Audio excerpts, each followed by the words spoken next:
سمندر کی گہرائیوں میں زندگی کیسی ہوتی ہے جہاں روشنی کا کوئی نشان نہیں ہوتا، محدود جگہ اور چاروں طرف صرف پانی ہی پانی۔ آبدوز جو 17ویں صدی میں ایجاد ہوئی تھی نے پہلی بار انسانوں کو سمندر کی تہ میں جانے کا موقع دیا۔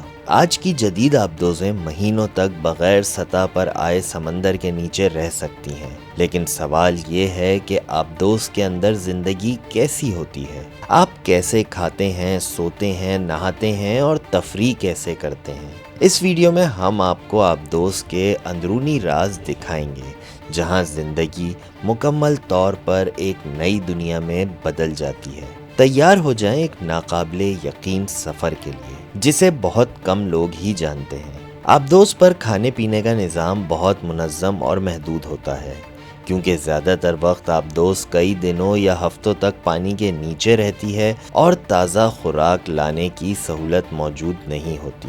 آبدوز پر خوراک کو کافی وقت تک محفوظ رکھنے کے لیے خاص پیکنگ اور ٹیکنالوجی کا استعمال کیا جاتا ہے، جیسے ڈبہ بند اور فریز کیا ہوا کھانا۔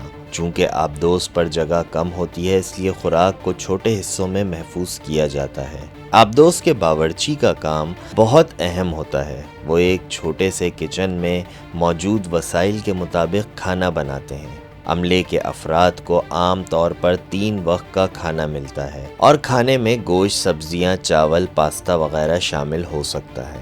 پانی آبدوز کے اندر موجود ایک سسٹم کے ذریعے بنایا جاتا ہے، جو سمندر کے پانی کو فلٹر اور صاف کرتا ہے تاکہ پینے کے قابل بنایا جا سکے۔ یہ پانی نہانے اور پکانے کے لیے بھی استعمال ہوتا ہے، لیکن مقدار محدود ہوتی ہے، لہٰذا پانی کا استعمال احتیاط سے کیا جاتا ہے۔ آبدوز میں جگہ کی کمی کی وجہ سے سونے کا نظام بھی کافی منظم ہوتا ہے۔ چونکہ آبدوز میں عملے کے ہر افراد کے لیے الگ بستر فراہم کرنا مشکل ہوتا ہے، اس لیے عملے کے افراد باری باری ایک ہی بستر کا استعمال کرتے ہیں، یعنی جب ایک شخص اپنی ڈیوٹی ختم کرتا ہے تو وہ دوسرے شخص کے استعمال شدہ بستر میں سو جاتا ہے۔ اس کو ہڈ بیڈنگ کہا جاتا ہے۔ آبدوز میں عملے کے لیے علیحدہ علیحدہ کمرے نہیں ہوتے، سونے کے لیے چھوٹے کیبنز یا بستروں کے کیبن ہوتے ہیں۔ آبدوز کے اندر نہانے کے لیے بہت محدود وسائل ہوتے ہیں۔ چونکہ آبدوز پر پانی کی مقدار محدود ہوتی ہے، اس لیے نہانے کا دورانیہ مختصر ہوتا ہے اور بہت احتیاط سے پانی کا استعمال کیا جاتا ہے۔ نہانے کے لیے آبدوز پر 1 یا 2 چھوٹے شاورز ہوتے ہیں، جہاں عملے کے افراد جلدی سے نہا کر فارغ ہوتے ہیں۔ کبھی کبھار لمبے مشنز کے دوران عملے کو محدود شاورز کرنے کی اجازت ہوتی ہے تاکہ پانی بچایا جا سکے۔ آبدوز کے عملے کو سمندر کی گہرائیوں میں کئی دن یا ہفتوں تک رہنا ہوتا ہے، اس لیے ان کے ذہنی سکون اور تفریح کے لیے بھی انتظامات کیے جاتے ہیں۔ آبدوز کے اندر عام طور پر کچھ ویڈیو گیمز اور فلمیں موجود ہوتی ہیں تاکہ عملے کے افراد اپنے فارغ اوقات میں تفریح کر سکیں۔ ویڈیو گیمز یا فلم دیکھنے کے لیے چھوٹے ٹی وی یا اسکرینز کا انتظام ہوتا ہے۔ عملے کے کچھ افراد کتابیں پڑھنا پسند کرتے ہیں یا بورڈ گیمز کھیل کر اپنا وقت گزارتے ہیں۔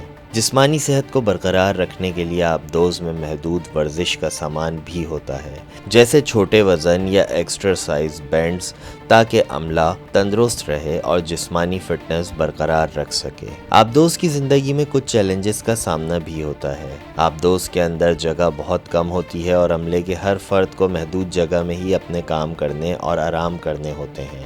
ذاتی جگہ کی کمی بعض اوقات تناؤ کا باعث بن سکتی ہے۔ آبدوز میں باہر کی روشنی نہیں ہوتی، اس لیے دن اور رات کا احساس ختم ہو جاتا ہے۔ مصنوعی روشنی پر انحصار کرنا پڑتا ہے اور عملے کو وقت کا خیال رکھنا مشکل ہو جاتا ہے۔ مسلسل بند جگہ میں رہنے اور سمندر کی گہرائیوں میں ہونے کی وجہ سے ذہنی دباؤ پیدا ہو سکتا ہے، اس لیے عملے کے لیے وقفے وقفے سے تفریح اور آرام کا انتظام بہت ضروری ہوتا ہے۔ آبدوز کے اندر زندگی بہت منظم، چیلنجنگ اور محتاط ہوتی ہے۔ محدود وسائل، تنگ جگہ اور مسلسل ڈیوٹی کے باوجود عملے کے افراد اپنی ذمہ داریوں کو نبھاتے ہیں اور ایک دوسرے کے ساتھ تعاون کرتے ہیں۔ کھانے پینے، سونے اور نہانے کے وسائل محدود ہونے کے باوجود عملہ ان حالات کا عادی ہوتا ہے اور انہیں اپنی ذہنی اور جسمانی صحت برقرار رکھنے کے لیے مختلف طریقے اپنانے پڑتے ہیں۔